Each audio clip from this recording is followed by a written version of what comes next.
Tentang surga lanjutannya kemarin ya. Kemarin kan Pak Gogo itu tanya, Pak Gogo itu bertanya, isinya surga itu apa aja, ya kan? Nah, beda dengan pendeta si Anu, ya kan?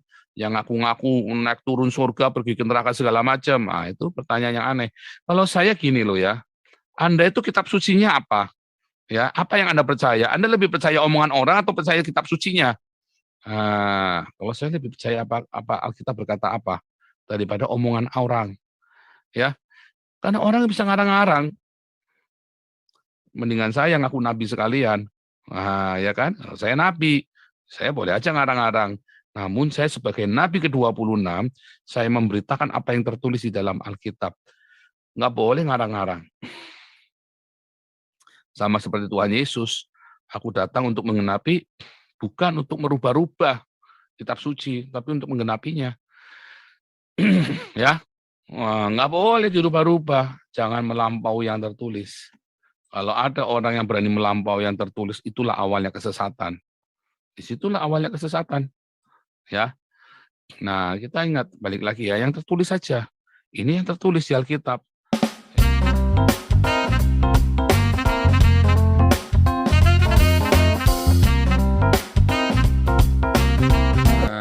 Dan jangan lupa like-nya, di like ya, di subscribe itu penting, di subscribe, di like, di subscribe. Saya tunjukkan Heavens and Hell. Ini belum pernah saya ajarkan di kelas evangelis dan apologetik malah ya justru ya. Cuman saya lagi mau tunjukkan ke saudara aja ini. Nah kita balik dulu nih kemarin nih. Kan kita sudah tahu surga yang dimaksud ternyata bukan surga, ada satu benda yang bernama surga. Anda kalau ditanya benda bernama langit ya, surga atau kan kalau di dalam Alkitab kita kan surga ini kan dalam bahasa Inggris kan suka bercampur-campur nih. Ya, heavens atau sky. Nah, Anda tanya benda yang namanya heavens, benda yang namanya sky itu apa? Enggak ada. Tunjukkan satu materi, benda yang bernama heavens atau sky. Enggak ada. Anda nggak akan ketemu. Anda cuma bisa nunjuk, tapi kalau didatengin nggak ada barangnya. Ya kan? Nah, itulah sebabnya, maka surga di dalam eh, tradisi Yahudi dan di dalam Alkitab dibagi menjadi tiga. Ya, ini yang disebut surga pertama. Surga, dia bilang surga, penguasa di udara. Nah, itu kan the heavenly realm, ya kan? Surga atau langit, ini yang namanya langit. Ya, ini langit kedua. Ini yang namanya langit ketiga. Inilah yang dilihat oleh Paulus di dalam 2 Korintus 12. Paulus dibawa. Apakah Paulus benar-benar dibawa ke sana bunyinya langsung? Enggak. Dia bilang, aku nggak tahu apakah penglihatan aku tahu benar-benar dibawa ke sana. Beda dengan pendeta si Anu, ya kan? Yang ngaku-ngaku naik turun surga, pergi ke neraka segala macam. Ah, itu pertanyaan yang aneh. Kalau saya gini loh ya, Anda itu kitab sucinya apa? Ya, apa yang Anda percaya? Anda lebih percaya omongan orang atau percaya kitab sucinya? Kalau saya lebih percaya apa Alkitab berkata apa daripada omongan orang, ya. Karena orang bisa ngarang-ngarang, mendingan saya ngaku nabi sekalian. Ya kan? Saya nabi, saya boleh aja ngarang-ngarang. Namun saya sebagai nabi ke-26, saya memberitakan apa yang tertulis di dalam Alkitab. Nggak boleh ngarang-ngarang. Sama seperti Tuhan Yesus, aku datang untuk menggenapi, bukan untuk merubah-rubah kitab suci, tapi untuk menggenapinya. Ya, nggak boleh dirubah-rubah, jangan melampaui yang tertulis. Kalau ada orang yang berani melampaui yang tertulis, itulah awalnya kesesatan. Disitulah awalnya kesesatan. Ya, nah kita ingat balik lagi ya, yang tertulis saja. Ini yang tertulis di Alkitab. Ya, ini dulu ya, subscribe dulu sama like channelnya. Haleluya. Sedangkan banyak pendeta tidak bertobat justru karena mereka merasa tahu. Padahal mereka nggak punya. Mereka jadi Kristen. Mereka pendeta Kristen. Tapi pendeta agama, pendeta institusi. Sedangkan menjadi murid Yesus, Anda harus sangkal diri pikul salib. Bayangin kalau Anda pakai jam tangan Rolex, harga 2,5 miliar. Itu bukan sangkal diri pikul salib, bro. Ya, itu namanya pesta pora, hedonisme. Sangkal diri pikul salib. Sekalipun Anda punya banyak uang, nah, salah satu contohnya siapa Pak? Daniel Alexander. Ya, dia punya uang banyak, tapi semuanya diberikan untuk melayani untuk Papua. Makanya Anda kirim ya uang Anda ke Papua itu Yayasan Besar Mabire. Karena beliau sekarang sedang punya visi untuk bikin rumah sakit gratis buat Papua. Kendalanya banyak ya, ini kendalanya banyak. Makanya ini kita mumpung sudah connect dengan banyak orang, kita mau tahu kendalanya apa. Ini Pak, saya belum sempat telepon beliau lagi ya. Udah lama nih nggak telepon beliau. Saya pengen tahu kendalanya apa. Bisa nggak teman-teman ikut membantu untuk mewujudkan rumah sakit di Papua ini yang gratis. Sekolah-sekolahnya sekarang gratis ya. Sekarang sudah ada akademinya. Guru-gurunya udah sekolah doktoral semua di Amerika sama di Eropa ya. Nah, kita lanjutkan ya. Jadi saudara, kalau Anda melihat ya ada 3 tingkatan ini yang dalam kerajaan surga. Langit yang Anda lihat kasat mata, yang dengan mata biasa ya ini. Ini ketika Anda menggunakan teleskop apa itu yang buat ngelihat matahari, yang buat ngelihat jarak jauh itu teropong bintang itu ya. Nah, Anda bisa ngelihat ini. Tapi ini bisa Anda lihat ya, ini alam rohania, ini jasmania. Ini alam jasmania. Ini alam rohania. Maka Anda melihatnya hanya dengan roh. Kalau Anda rohmu peka, Anda bisa melihat. Tapi masalahnya, ya, rohmu itu harus suci supaya rohmu bisa melihat ini. Kalau rohmu nggak benar, Anda nggak bisa melihat. Makanya, ya, kalian itu indigo itu bolak-balik ketemunya setan, orang mati. Kenapa? Karena rohnya nggak betul. Kalau dia sudah disucikan oleh darah Yesus, rohnya betul, maka dia akan melihat malaikat. Nggak akan melihat setan lagi. Kenapa dia ngelihat setan? Karena dia ada di sini.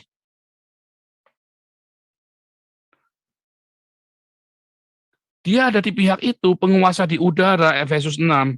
Penguasa di udara. Ya, heavenly realm, ya. Heavenly realm. Tapi kalau dia sudah diperdamaikan dengan Bapa di sorga, maka dia akan melihat ini, paradiso. Lihatnya malaikat. Gitu ya. Ya lihat malaikat kayak saya. Kita nggak ngeliat setan. Saya ngeliatnya malaikat. Karena lingkungan saya dari sini. Mana saya cerita ya anaknya Pastor Lisar itu. Pak Paul, saya ngeliat sayap malaikat dari emas. Dua pasang sayap malaikat dari emas. Saya tahu, saya bilang, dia bisa ngelihat saya mau berangkat. Saya nggak cerita sama dia, saya mau pergi ke Eropa loh. Dia bisa tahu. Itu apa? Itu memang sayap satu untuk pergi ke Eropa, satu untuk rapture, untuk naik ke surga. Ya, itu penglihatan. Nah, beda lagi itu kan vision.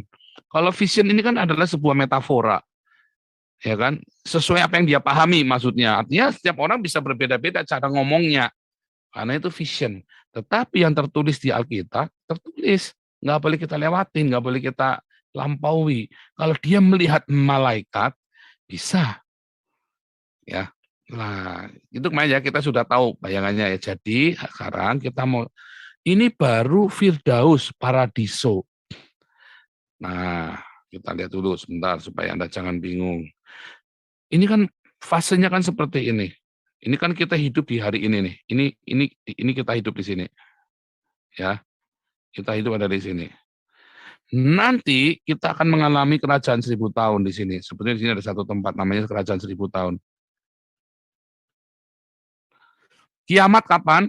Masih 1000 tahun lagi. Jadi kalau orang tanya sama saya, kapan Pak kiamat? Masih 1000 tahun lagi. Ya. Jadi ada satu dan ada dua kerajaan 1000 tahun dan ketiga langit dan bumi yang baru. Ya, ada 1, 2, 3. Nah, itu yang mau kita bahas sekarang. Hari ini semua orang yang meninggal masuk kemari. Ya, semua orang yang meninggal akan masuk ke dalam ini dunia ini. Firdaus atau paradiso atau yang namanya Eden, ya. Nah, kemarin ribut ya sama saya ya, ada yang nanya itu kan, siapa bilang Eden itu ada di bumi padang pasir? Bodoh, saya sudah dengar, saya sudah ngomong. Dulu padang pasir Arabia itu ada sebuah tempat yang bernama Eden, bukan Eden adalah padang pasir, bukan. Setelah Eden itu diangkat, maka tidak ada lagi kehidupan di sana, adanya padang pasir, padang gurun kematian. Ya kan? Nah, Anda harus dengar baik-baik. Jadi sekarang ini, saya tunjukkan dulu ya batas-batasnya. Batas-batas sungai itu mudah-mudahan ada di sini. Sebentar, Eden. Kita lihat Kejadian 2 ya. Nih. Ada sungai mengalir dari Eden membasih taman itu, terbagi menjadi 4 cabang. Jadi sungai itu terbagi 4 cabang. Yang pertama namanya Pison, ya, yang mengalir mengelilingi seluruh tanah Hawila tempat emas ada, dan emas dari negeri itu baik. Di sana ada damar, berdaulat, batu kesopas. Nama sungai kedua Gihon, mengalir mengelilingi seluruh tanah Kus, ya, seluruh tanah Kus. Dan nama yang ketiga ialah Tigris, sebelah timur Asyur dan Efrat, ya. Jadi ada 4 sungai. Pison itu yang ada di Hawila, ya. Kemudian Gihon yang ada di Kus, ya, dari seluruh tanah Kus. Nah, kita tunjukkan ya. Kita kasih tahu Kus ini Afrika ya. Anaknya Ham yang namanya Kus. Kus itu artinya hitam, ya. Nah, itu artinya hitam. Kemudian ada yang namanya Pison daerah Hawila. Hawila itu antara Nabatean dengan sampai ke tanah Arab, itu namanya Hawila. Terus ini sebelah timur Asyur dan Efrat. Efrat dan Tigris dan Efrat sampai hari ini masih ada. Yang enggak ada adalah Pison dan Gihon. Ya, kita lihat. Inilah Sungai Gihon. Tunjukkan ya. Kita mulai dari Efrat sama Tigris. Efrat sama Tigris itu ada di sini ya. Nah, Efrat sama Tigris. Lalu inilah tanah Hawila. Ya, inilah namanya tanah Hawila. Kemudian ini yang namanya tanah Kus di sini. Makanya ada ini. Jadi ini ada Pison, ada Gihon, dan ini Efrat dan Tigris. Jadi yang namanya Eden itu adalah ini. Inilah Eden. Inilah wilayah Eden. Apakah Eden adalah sebuah 3 dimensi? Bukan, ya. Tapi Eden adalah sebuah ambience. Ini Eden, ya. Saya kasih warna Eden. Kalau ada Eden, maka di situ ada kehidupan. Begitu Eden ada di sana, maka itu ada kehidupan, ya. Dan disinilah semua kehidupan itu berada. Anda nanti bisa mengalami ya pokoknya ada kehidupan, namanya kehidupan. Lalu Eden itu diangkat. Hari ini seluruh wilayah ini ya kecuali Israel. Nah, kecuali Israel, saya kasih kuning. Kecuali Israel. Seluruh wilayah ini ya adalah padang gurun yang gersang. Diangkat jadi gersang, mati. Kematian. Ya, mungkin di mana? Kenapa suruh gersang? Karena saat itu roh Babel masuk. Di mana ada spirit Babel, di situ ada kematian. Karena spirit Babel itu adalah spirit di mana orang-orang menyombongkan dirinya, the Babel, ya, Babel, gerbang Allah. Di sini kan, Babel, Babel, gerbang El. Mereka ingin masuk ke sana, surga. Ya, tempatnya iblis itu dijatuhkan. Gitu ya. Jadi Anda sekarang sudah ngerti. Lalu inilah Eden. Nah, Eden itu bukan sebuah 3 dimensi, tapi sebuah suasana sehingga menghasilkan tiga dimensi yang indah itu tadi. Ya, Eden itu sebuah suasana yang kemudian menghasilkan tempat 3 dimensi yang indah. Tapi ada sebuah suasana dulu. Kalau suasana itu ada di bumi, maka di bumi itu akan menjadi indah. Nah, Eden inilah yang sering disebut oleh Yesus kerajaan Allah. Karena di Eden itulah Allah berkuasa, Allah bertahan. Allah itu menyatakan kasihnya. Karena disebut dengan taman Allah. Eden itu sama dengan taman Allah ya artinya ya. Nah, makanya di taman Allah ini, ya Eden atau taman Allah inilah Adam dan Hawa dulu dipelihara sebelum dia pergi keluar dari Eden untuk beranak cucu. Di Eden ini ada nggak kawin mengawinkan? Nggak ada. Ya, karena Tuhan Yesus sudah bilang bahwa di paradiso, Eden ini kan paradiso kan, taman Allah. Paradiso kan juga taman Allah. Karena di paradiso itu tidak ada kawin mengawinkan. Di paradiso itu tidak ada kawin mengawinkan. Makanya ya Adam dan Hawa di Eden nggak bisa beranak. Oh, mereka aja telanjang, mereka nggak tahu kalau mereka telanjang. Setelah mereka makan buah pengetahuan, maka mereka tahu kalau mereka telanjang dan mereka harus keluar dari suasana Eden itu. Karena suasana Eden ada di sini. Mereka keluar ke arah timur katanya. Mereka pergi ke Elam atau Iran ya. Mereka pergi ke Iran. Dan disitulah mereka beranak pinak. Dan mereka tinggal mencari wilayah Babel ini. Ya, mereka beranak pinak. Karena mereka terus diberi nafsu, diberi tes suka. Makanya mereka bisa beranak pinak. Sebelumnya mereka hanya tahu kalau mereka tidak tahu kalau mereka telanjang. Sekarang mereka tahu mereka telanjang. Makanya mereka bisa beranak pinak karena diberi hawa nafsu juga, diberi tes suka supaya mereka memang sesuai mandatnya Kejadian 1 ayat 26 berkembang biak beranak cucu, penuhilah bumi, ya. Nah, tapi mereka harus keluar dari Eden. Jadi kita sudah mendapat Eden yang pertama.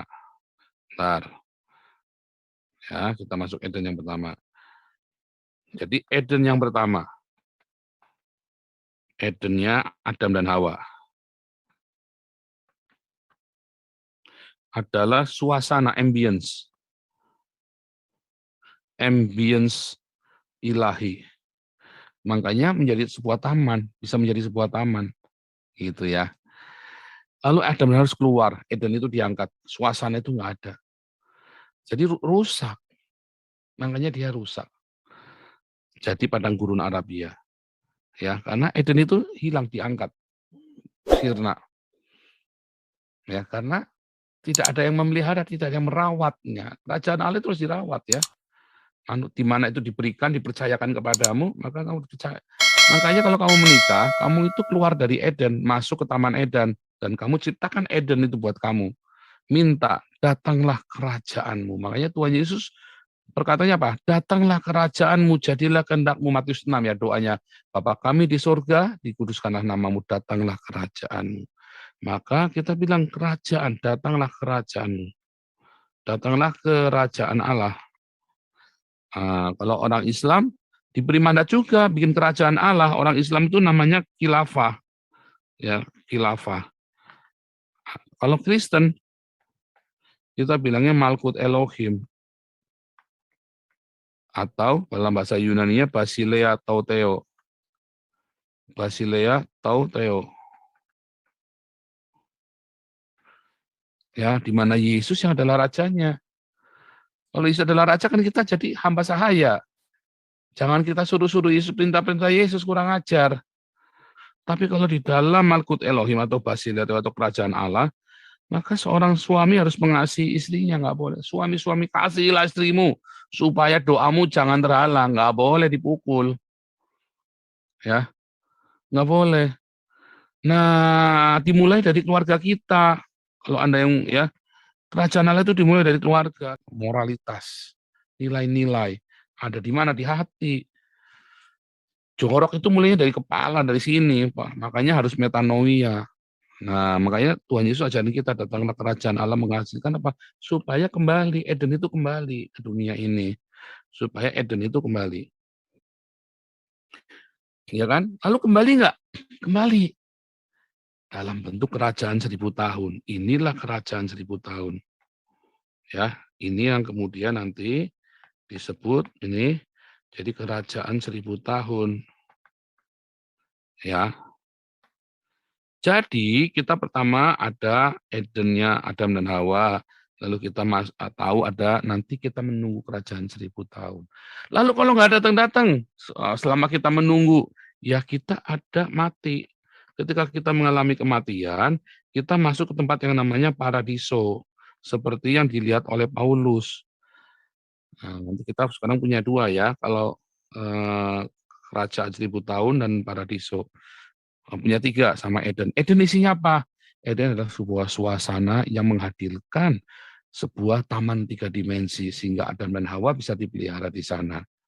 Ya, lalu paradiso itu isinya apa? Tempat kita mati. Itu kan alam roh. Jadi isinya apa? Terus ada beberapa orang bilang, oh itu isinya rumah-rumah. Katanya siapa itu ya? Saya dikasih penglihatan rumahnya belum jadi. Gimana? Mana ada? Di sana bukan rumah. Adam dan Hawa punya rumah nggak? Nggak punya. Ya, nggak ada rumah-rumahnya berapa kondo, apa-apa, apartemen berapa lantai. Nah, pertanyaan kan begitu. Enggak, itu rumahnya rumah di tanah begitu, ada dataran-datarannya. Firman Tuhan nggak bilang begitu. Lupa itu, dalam rumah Bapakku banyak tempat. Yohanes 14 ya, ayat 2. Tuh kan di rumah Bapakku banyak tempat tinggal. Oh bukan. Rumahnya ada di rumah Bapak, rumah yang besar, terus ada banyak tempat tinggal. Jadi bukan rumah-rumah, bukan kayak real estate, ada rumah-rumah begini satu-satu ya. Ada rumah-rumah begitu ya. Ada rumah-rumah banyak begitu kan. Bukan. Tapi dalam rumah Bapakku ya ada banyak tempat. Nah, berarti ada ruangan-ruangan. Jadi apa yang sebenarnya dibicarakan? Ada banyak tempat. Rumah ya atau oikoi. Bukan oikos ya, tapi oikoi. Ini artinya juga sebuah keluarga, family. Artinya juga dwelling. Artinya itu tempat perteduhan. Di dalam perteduhan Bapakku, dalam naungan sayapnya, itu ada banyak sekali tempat tinggal. Bukan rumahnya belum jadi. Salah.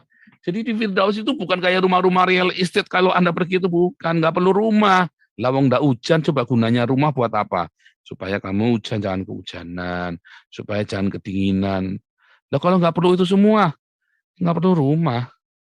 Makanya orang yang dapat penglihatan rumah-rumah itu, saya rada tanda tanya, kayaknya nggak alkitabiah, kamu dapat mimpinya dari mana? Itu ajaran pagan yang di surga itu ada rumah-rumahnya real estate itu ajaran pagan. Tapi kalau dalam surga di dalam Alkitab nggak begitu ceritanya. Nggak rumah-rumah begitu ya kita lapangan. Itu semua tempat yang indah kayak Adam dan Hawa di Eden. Nggak perlu rumah. Adam dan Hawa di Eden punya rumah nggak? Nggak punya. Kenapa? Karena nggak ada hujan. Kan nggak ada hujan, nggak perlu berteduh. Gitu ya.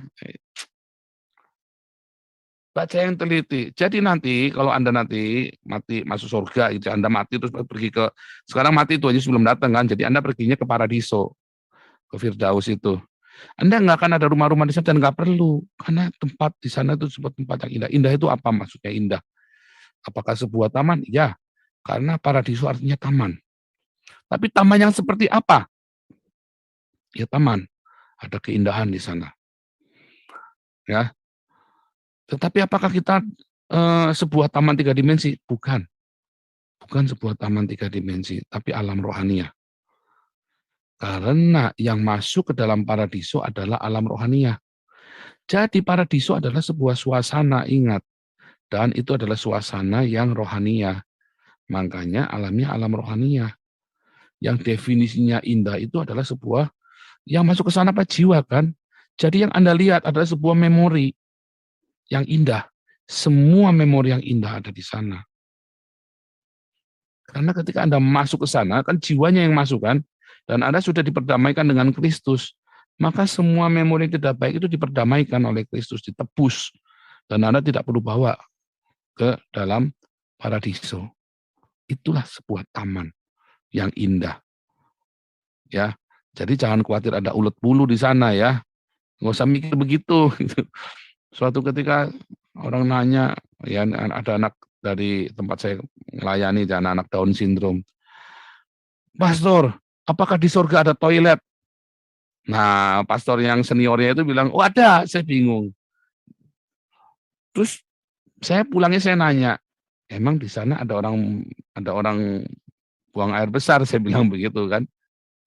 Saya bilang, yang saya percaya bukan masalah dia buang air besar, tapi hari ini dia merasa nggak nyaman karena dia itu buang air besarnya itu dari perut, dikasih selang begitu kan, anak cacat semua kan. Jadi dia tuh selalu resah kalau dia pergi ke satu tempat karena penuh, kantongnya penuh kan, karena kan langsung bocor begitu penuh. Kalau kita orang normal kan ditampung di sini, dia penuh, dia nggak nyaman, bau lengket apa segala macam, dia harus tuangkan itu ke toilet. Makanya jangan di surga ada toilet nggak nanti. Dia khawatir kalau nggak ada toilet. Jadi intinya apa? Kamu kan sembuh. Dan dia tidak mau ngasih omongan kosong. Jadi memori dia, ya itu kan disembuhkan. Dan dia akan terkejut kalau dia tidak perlu toilet lagi. Bahkan dia sendiri nggak perlu buang air besar. Lo makan terus Pak. Loh, di surga itu nggak ada cita makan minum lagi. Itu paradiso ya, ingat ya. Tempat kita mati, sekarang ini mati. Belum kerajaan 1000 tahun. Nah, paham ya? Jadi rumah yang dimaksud bukan rumah real estate, terus Anda punya rumah satu, ada yang udah jadi, ada yang belum. Bukan, nggak begitu. Ya, jadi jangan mau Anda diperdaya. Itulah sebuah taman, seperti Adam dan Hawa. Sebuah taman, tapi taman yang rohaniah. Dan Anda tidak perlu rumah, karena nggak hujan. Ya, gitu. Kita balik lagi. Ya, lalu, ya, apakah ada laki-laki perempuan? Oh, nggak ada. Di sana kita semua hidup seperti malaikat di surga. Ya kan? Kita akan hidup seperti malaikat di paradiso. Jadi udah nggak urusan laki-laki dan perempuan. Laki-laki dan perempuan ada karena kita di bumi untuk berkembang biak. Jadi gunanya penis dan vagina ya itu untuk berkembang biak supaya kita bisa melakukan multiplikasi dan kita diberi kenikmatan itu supaya kita survive dengan kenikmatan itu dan bertanggung jawab. Nah, jadi itulah paradiso. Nah, sekarang kita masuk dalam kerajaan 1000 tahun. Apa yang terjadi di sini di 1000 tahun ini? Saat kerajaan 1000 tahun ini apa yang terjadi di sini? Tadi kan kita ada cerita Edennya Adam, ada Eden, dan ada paradiso kan, ada Taman Eden dan ada paradiso atau Firdausnya ketika kita mati adalah tempat yang sama. Ternyata itu adalah suatu lingkungan yang sama, ambience yang sama, dan kita menuju ke arah sana. Yang pergi ke sana kan jiwanya kita, memorinya kita, ya kan, jiwa, emosinya kita, perasaan kita, memorinya kita. Nah, tapi nanti begitu kita masuk kerajaan 1000 tahun, di dalam Wahyu dikatakan bahwa kita semua akan dibangkitkan. Wahyu 20 ya. Nah, kerajaan 1000 tahun. Lihat. Malaikat turun dari surga memegang anak kunci jurang maut dan satu rantai besar. Ia menangkap naga si ular tua, iblis setan, diikatnya selama 1000 tahun. Diikat, lalu dilempar ke dalam jurang maut. Ya kan? Lalu aku melihat tahta orang-orang duduk di atasnya, mereka diserahkan kuasa untuk menghakimi.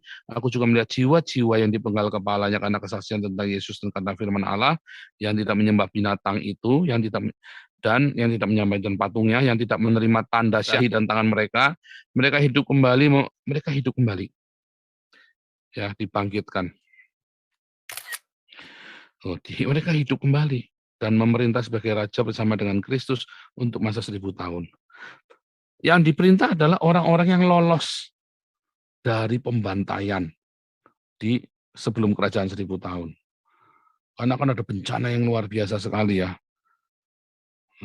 Tetapi orang-orang mati yang lain yang tidak punya meterai anak domba, ya, mereka tidak bangkit sebelum berhasil masa 1000 tahun lagi. Nah, kebangkitan pertama itulah nanti kalau saya sampai mati, saya akan dibangkitkan kebangkitan pertama. Lalu dalam kerajaan 1000 tahun ini apa? Ya seperti di bumi ini. Tapi di situ kerajaan Allah berkuasa. Disitulah Malkut Elohim. Dan kerajaan 1000 tahun di mana Yesus menjadi raja segala raja dan kita ya sebagai raja bersama-sama dengan Kristus untuk masa 1000 tahun. Gitu ya. Tetapi mereka menjadi imam-imam Allah dan Kristus. Mereka memerintah sebagai raja bersama dengan Dia, dengan Yesus selama 1000 tahun. Lalu apa yang ada di dalam sana? Nah, kita buka di dalam Yesaya 11. Lihat ya, Yesaya 65 nih. Sesungguhnya aku menciptakan langit yang baru dan bumi yang baru. Ya, kita lihat dalam bahasa Inggrisnya. Nah, lihat ya. Aku menciptakan langit baru dan bumi yang baru. Pergilah bersorak-soraklah. Lihat, nanti saya menunjukkan di sini. Mereka mendirikan rumah-rumah dan mendiami juga. Mereka menanami kebun-kebun anggur dan menanami juga. Mereka tidak akan mendirikan sesuatu supaya orang lain mendiaminya. Lihat, ini sebenarnya itu lagi cerita tentang Malkut Elohim kerajaan 1000 tahun. Dari mana kita tahu? Karena mereka ada di ayat 23. Mereka tidak akan bersusah dengan percuma dan tidak akan melahirkan anak yang akan mati. Jadi mereka masih melahirkan. Ciri-cirinya, mereka masih melahirkan ya. Terus, di situ nanti akan terjadi serigala dan anak domba makan bersama rumput, singa akan makan jerami. Oh, di zaman sebelum Adam dan Hawa keluar dari Eden, memang singa ya binatang-binatang buas itu nggak ada yang makan daging. Mereka semua makan tanaman-tanaman semak-semak. Ya, tanaman-tanaman tumbuhan berbiji dimakan oleh manusia, sementara tumbuhan yang tidak berbiji itu dimakan oleh binatang. Nggak ada hewan makan hewan, nggak ada zaman itu. Dan ini akan terjadi lagi di zaman 1000 tahun. Yang 65 ini adalah langit dan bumi yang baru, kerajaan 1000 tahun. Di situ tidak akan ada lagi bayi yang hanya hidup beberapa hari, atau orang tua tidak mencapai umur suntuk. Sebab siapa yang mati umur 100 tahun masih dianggap muda. Jadi di situ masih ada satu orang lahir, masih ada kelahiran. Berarti kan ada kawin mengawinkan, ada kematian. Nah, maka Yesaya 65 ini lagi cerita kerajaan 1000 tahun. Ah, oke, ketemu dah alatnya ya. Yesaya 65 adalah kerajaan 1000 tahun. Yesaya 66 itu lagi cerita penghukuman kekal atau kerajaan langit dan bumi yang baru, penciptaan yang baru. Orang tua yang tidak mencapai umur untuk siapa mati umur 100 tahun masih dianggap muda, yang tidak mencapai 100 tahun akan dianggap anak kutuk. Bayangin, itu akan terjadi dalam kerajaan 1000 tahun. Jadi tetap ada kematian dan ada kelahiran. Itu selama 1000 tahun. Jadi umurnya panjang-panjang, ya. Nah, kemudian nanti ada di Yesaya 66. Nah, Yesaya 66 ini nanti lagi cerita, kalau Anda lihat ya, sebab sama seperti langit dan bumi yang akan kujadikan, tinggal tetap di depanku, ya. Bulan bukan di bulan, sabat bukan di sabat, seluruh umat manusia datang menyembah. Mereka akan keluar memandangi bangkai orang-orang yang telah memberontak kepadaku. Ulatnya tidak akan mati dan apinya tidak akan padam. Ya, inilah cerita Gehenom atau Gehinom, Jahanam, neraka. Ini adalah langit yang adalah penciptaan yang baru. Jadi setelah kerajaan 1000 tahun, ya itu meledak bumi itu kan, dibilang meledak itu kan. Kemudian meledak dan inilah Gehinom. VS Gehinom, penciptaan yang baru seperti ini. Cuman udah nggak ada matahari lagi. Nanti kita ke sana. Nah, sekarang kita jadi kerajaan 1000 tahun, nanti adalah seperti kita hidup sekarang ini, seperti Eden zamannya Adam dan Hawa. Namun mereka hidup masih di dalam kawin mengawinkan, tapi kita yang menjadi raja-raja, kita hidupnya kekal. Jadi kita hidup di tengah-tengah mereka tuh, kayak manusia setengah dewa tuh ya. Dan kita menjadi raja-raja, menjadi dewa-dewanya mereka. Tetapi mereka menyembah kepada Yesus, karena raja segala raja. Kita ini menjadi raja-raja kecil. Nah, itu yang terjadi. Kita memerintah orang-orang ini. Itulah kerajaan 1000 tahun. Nah, lalu kemudian kita kembali ke Wahyu. Ini, setelah masa 1000 tahun berakhir, iblis dilepaskan dari penjaranya. Ia pergi menyesalkan bangsa-bangsa. Orang-orang yang kita perintah itu tiba-tiba akan berperang. Ya, Gog dan Magog. Ya, Ini bukan perang Gog lawan Magog ya. Ya, kemarin saya diajari sama guru saya. Itu bukan Gog lawan Magog, tapi Gog di tanah Magog. Gog, ini orang Gog yang memerangi tanah Magog. Artinya dia akan memerangi buminya sendiri. Gog yang memerangi Magog. Bukan dua suku, tapi orang Gog memerangi tanahnya sendiri. Manusia itu akan memerangi bumi ini, menghancurkan bumi ini sendiri. Ya, maka naiklah mereka ke seluruh dataran bumi, lalu mengepung perkemahan tentara orang-orang kudus, yaitu saya dan teman-teman saya. Ya, kota yang dikasih itu, tapi dari langit turun api menghanguskan mereka. Nah, dari langit turun dari siapa? Kita nggak tahu. Api menghanguskan mereka. Artinya mereka sendiri yang menghanguskan diri mereka. Mereka perang. Anda bayangin ya, mereka taruh reaktor-reaktor nuklir begitu rupa, tiba-tiba itu turun dari langit itu kan, hancur mereka, mati bunuh diri sendiri. Gog memerangi tanah Magog, ya. Maka orang Gog yang memerangi tanah Magog disebut seperti itu ya. Bukan Gog melawan suku lain, enggak. Ini orang Gog yang melawan Magog. Artinya umat manusia itu akan melawan umat manusia, akan melawan tanah di mana mereka tinggal, negara tanahnya mereka sendiri. Hancur di situ. Nah, setelah hancur,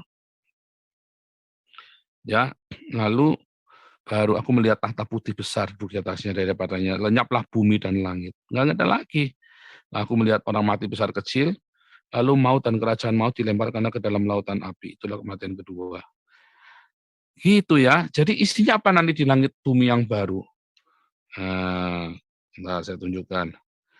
Kalau Anda melihat ini, nah ini ya, ini lagi cerita kerajaan 1000 tahun. Karena ada binatang-binatang masih. Ya, di situ kerajaan 1000 tahun. Nah, ini adalah di mana ada Yerusalem baru, ya, ada kota yang turun dari surga. Ini yang saya dapat penglihatan ya. Persis gini gambarnya. Ini ada sungai. Sungai ini keluarnya dari kota ini loh, bisa keluar dari sana. Begitu ya. Saya dapat penglihatan itu waktu saya itu ya. Ini adalah cerita langit dan bumi yang baru ya. Langit dan bumi yang baru di dalam Wahyu 21-22. Kalau ini ya, ini adalah cerita kerajaan 1000 tahun, Wahyu 20. Kerajaan 1000 tahun. Di dalam kerajaan 1000 tahun ada binatang-binatang, ada taman-taman, karena ini, dan ini secara fisik, secara jasmani ya. Mereka ada kawin mengawinkan, masih. Kalau orang yang sudah percaya nggak ada, kita nggak ada kawin mengawinkan, ya kan? Dan kita nggak diberi, nggak ada tes suka itu. Tes suka itu adalah supaya manusia bisa survive ya. Jadi jangan bilang, oh nggak enak dong nggak ada kawin mengawinkan tuh. Tes suka itu yang membuat Anda seperti binatang. Tes suka itu membuat Anda jadi seperti binatang justru, ya kan? Ya, Matius 22 ayat 30. Yesus menjawab mereka, kamu sesat, sebab kamu tidak mengerti kitab suci maupun kuasa Allah. Karena pada waktu kebangkitan, orang tidak kawin dan tidak dikawinkan, melainkan seperti malaikat di surga, seperti malaikat di Uranon. Ya, tidak ada kawin mengawinkan. Kalau seks itu membuat Anda hidup di dalam kungkungan. Makanya semua dosa bisa kita lawan. Kecuali masalah seks, kita yang kudu pergi, kudu lari. Karena seks itu adalah satu pergumulan yang cukup besar dalam hidup kita. Untuk kita bisa hidup kudus. Kalau Anda menyerahkannya kepada Tuhan, maka seks Anda dengan istri Anda bisa kudus. Tapi kalau Anda melampiaskannya, maka disitulah seks antara berkat dan kutuk. Kalau Anda bisa menjaganya, itu seks itu akan jadi berkat. Kalau Anda tidak menjaganya, seks itu akan jadi kutuk. Oke, gitu ya. Jadi Anda kebayang ya, seperti apa surga itu. Anak domba nih, Yesaya 11 ayat 6 dan 9. Anak domba makan sama anak ini kerajaan 1000 tahun. Tapi kalau Anda lihat Yesaya 65 ini juga kerajaan 1000 tahun. Tapi begitu Anda masuk Yesaya 66, ya ini Yesaya 66 nih ya.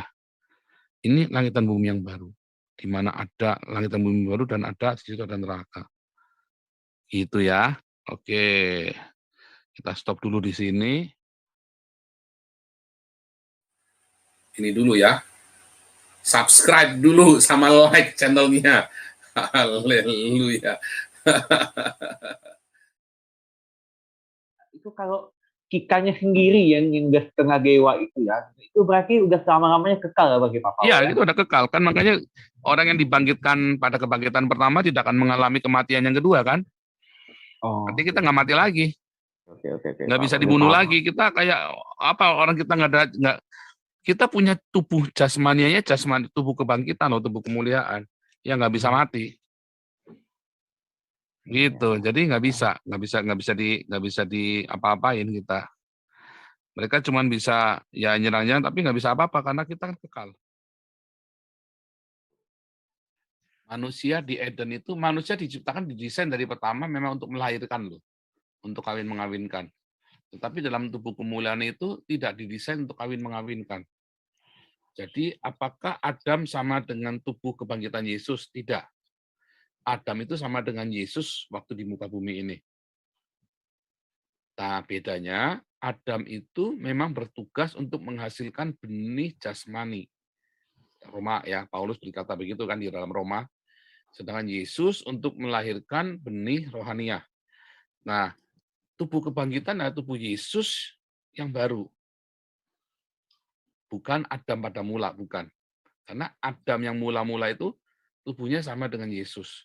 Jadi ada alat kelamin semua. Karena memang didesain untuk kawin mengawinkan. Sedangkan di dalam tubuh kebangkitan tidak didesain untuk kawin mengawinkan. Begitu, ya.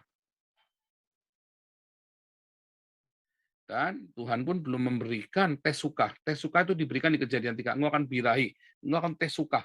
Tes suka itu baru diberikan di Kejadian 3. Jadi kepengin seks itu baru ada Kejadian 3. Baru dikasih. Sebelum Kejadian 3 enggak. Mereka aja nggak tahu kalau mereka telanjang. Bagaimana mereka mau berhubungan seks, mereka aja nggak tahu kalau mereka telanjang. Dalam teologi saya, Adam dan Hawa tidak berdosa. Oh, di sini Kejadian 3 itu yang makan buah Nggak itu. berdosa. Dia memilih dengan konsekuensi. Dia makan buah pengetahuan sehingga mereka tahu. Setelah mereka tahu yang baik dan yang jahat, mereka sudah cukup untuk siap pergi keluar dari Eden. Karena di Eden kan tidak ada kawin mengawinkan. Jadi ketika mereka makan buah pengetahuan, maka mereka siap untuk beranak pinak. Nah, mereka harus keluar dari Eden. Jadi di dalam Roma tidak ada Adam itu hamartia. Tidak ada Adam itu kata. Adanya transgres. Transgres itu melangkah. Ya, melangkah melewati batas itu dia langkah. Memang Adam kan transgres dari Eden pergi ke luar Eden, dari tempat yang kekal menuju ke tempat yang tidak kekal. Sehingga dia mati kan? Yesus juga sama. Ya dari surga transgres turun ke dunia, dari tempat yang kekal ke tempat yang fana sehingga Yesus mati. Apakah Yesus berdosa? Enggak kan? Adam kan juga diperintahkan untuk menguasai bumi. Maka kalau dia cuma di Eden doang, bagaimana menguasai buminya? Cuma muter-muter di Eden aja. Kan disuruh menguasai bumi. Nah, itu panjang. Itu ada di video saya tentang Adam berdosa apa enggak. Nanti kita terjebak di sana. Ya. Jadi Adam itu tidak berdosa. Adam itu melakukan apa yang menjadi pilihannya dia, konsekuensi. Menurut rabi-rabi Yahudi juga sama ya, Adam tidak berdosa. Nah itu harus hati-hati. Saya sudah ada di YouTube juga banyak ya, kalau ada gini, 3 rabinik yang Paul, bilang Adam tidak berdosa. Kalau Adam tidak berdosa, kenapa harus Yesus disebut Adam kedua? Untuk apa gitu? Kan tadi dibilangin, Adam pertama untuk melahirkan benih-benih jasmania. Adam kedua untuk melahirkan benih-benih rohania. Ya kan? Memang tugasnya Adam pertama untuk berkembang biak secara jasmania. Tugasnya Adam yang kedua yaitu Yesus untuk melahirkan benih yang rohania. Gitu, memang begitu. Jadi istilahnya kedatangan Yesus bukan nggak ada kaitan dengan dosa gitu. Kedatangan Tuhan Yesus untuk apa? Ya jelas ya kita tahu selama ini ya bentuk pertama lah karena memang manusia berdosa kan perlu penebusan. Kan. Kalau manusia tidak berdosa, Yesus tetap datang ke dunia enggak? Enggak lah, saya yakin enggak perlu dia datang. Datang. Ayatnya kan Yohanes 3 ayat 16, karena begitu besar kasih Allah kepada dunia ini, sehingga ia mengaruniakan anaknya yang tunggal. supaya yang percaya tidak binasa. itu dia. Yang percaya Yang percaya tidak itu binasa, siapa? kan berat kan. Yang percaya itu siapa? Ya siapa yang mempercayai lah gitu. Iya, artinya begini loh. Kenapa pakainya kata dunia? Kenapa Iya. karena begitu besar kasih Allah kepada manusia. Pakainya dunia. Nggak, dunia di situ kan sebenarnya bukan dunia yang bumi ini. Kan Bumi bahasa ini yang alam iya. jasmania. Yaitu Kalau karena ada ceritanya Yesaya 14 ayat 12. Helel ben Sakar dibuang ke Haaretz, ke dunia, dan Haaretz itu ya ada Seol, dunia orang mati, Hades, itu langsung terbuka. Ebis itu loh. Makanya ada kejadian 1 kejadian 1 ayat 2. Lihat Selasa minggu kemarin saya cerita tentang itu. Jadi dunia ini tadinya indah semua. Dunia ini jasmani. Yang dimaksud dunia adalah alam jasmania. Itu adalah sesuatu yang indah. Allah menciptakan semuanya indah. Lalu si Helel ben Syakar ditaruh di dunia ini dan dia menjadi penyembah-penyembah Allah. Tapi kemudian karena kesombongannya dia hendak naik ke atas, baru dia nyampe ke Uranon, dilempar ke bumi lagi dan bumi itu langsung hancur. Dan karena Allah mengasihi dunia ini, seluruh dunia ini yang mengasihi, supaya yang percaya kepadanya tidak binasa, melainkan hidup kekal. Makanya harus dilahirkan dari air dan roh. Ya, itulah kayaknya pembaptisan. gini, Pak Paul buat sebuah buku nih, biar lebih khusus ya membahas Videonya udah ini. banyak, bukunya karena sedang saya buat. Itu. Nanti kalau udah apa, mungkin bisa kita beli tuh. Masalahnya saya masih panjang buatnya. Sudah saya bikin videonya, tapi makanya ikut kelas Ya, karena evangelis. Ya, ikut kelas evangelis, kelas apologetik. Itu ya. Makanya kalau kita baca, kenapa saya bisa berpikir? Karena saya sesuai dengan pardes, sesuai dengan yang tertulis. Jadi nggak boleh ngarang. Nah, sama seperti dengan rabbinik. Makanya orang rabbinik, dia bilang Adam nggak berdosa. Saya Justru pikirnya gini juga Pak Paul kan, kenapa orang Israel dulu untuk pengampunan dosa mereka korban ya ini bla bla bla bla. Sementara Yesus dikatakan menggenapi gitu. kan orang Israel kan dosa mulai kan orang berdosa kan mulai zamannya Kain. Alkitab Ya, menuliskan secara jelas, kalau kamu tidak menguasai tes sukahmu, dosa akan menjeratmu, ya, akan menguasaimu. Nah, bilangnya begitu kan. Jadi kalau kita tidak berkuasa atas tes sukah yang Tuhan berikan kepada kita, hawa nafsu itu ya, ya. maka kita yang akan dikuasai oleh hawa nafsu itu dan kita berdosa. Dan akhirnya seluruh manusia, Roma 3 ayat 23, Roma 6 ayat 23, seluruh dunia akhirnya dikuasai oleh hawa nafsu itu. Makanya Galatia 5 ayat 2 ayat 16, kalau kamu dipimpin oleh Roh Kudus, maka kamu tidak akan dipimpin oleh hawa nafsumu. Yesus adalah logos firman yang punya hawa nafsu, yang jadi hawa nafsu loh. Tetapi Yesus tidak dipimpin oleh Sarks. Yesus bisa bikin dosa, tapi Yesus tidak mau berdosa.